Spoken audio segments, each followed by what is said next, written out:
गासैबो मैगं फाननानै जाग्रा दखानदार गासैबो बेफार खालामनानै जाग्रा सुबुंफोरनोहाय 2 लाख रां होनायनि खोथा बुंदोंमोन बिथांमोनहा दिनैहाय जोङो बाजार हाबदिंबायनानै जोङो बिथांमोननावहाय दिनै सोंखांबायदों जे बिथांमोना होमारदोंना होमाराखै होननानै बिथांमोना दुखुयै फोरमायदों जे बिथांमोना बिसिनिफ्राय जेबो अनसुंथाइ मोनाखै।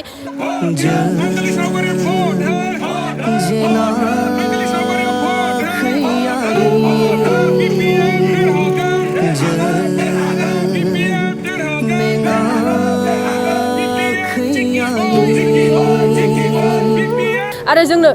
BPF सरकारखौनो नांफिनगौ होननानै बिथांमोनहाय दिनै बुंदों आरो बेवहाय जोंहा जोबोद गोजोननाय मोनदों।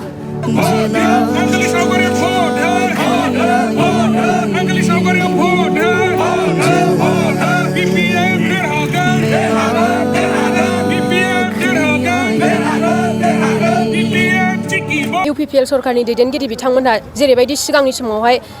परिबर्तन सरकारनि नामावहाय बिथांमोनहा सोलायनाय लाबोगोन होननानै माखासे जोंनि बर' रायजो राजा बिथांमोननोहाय जेनेबा बर' आइजोफोरनोहाय सेल्फ हेल्प ग्रुपनि नामावहाय 75,000 फैसा होनायनि खोथा बुंदोंमोन आरो गासैबो मैगं फाननानै जाग्रा दखानदार गासैबो बेफार खालामनानै जाग्रा सुबुंफोरनोहाय 2 लाख रां होनायनि खोथा बुंदोंमोन बिथांमोनहा दिनैहाय जोङो बाजार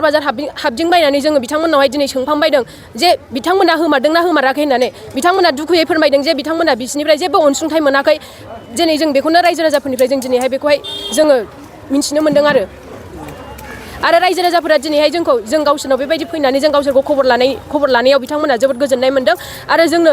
BPF सरकारखौनो नांफिनगौ होननानै बिथांमोनहाय दिनै बुंदों आरो बेवहाय जोंहा जोबोद गोजोननाय मोन्दों। बिथांमोनहाथ' ओरैबायदि खोथा होयो जे गासिबो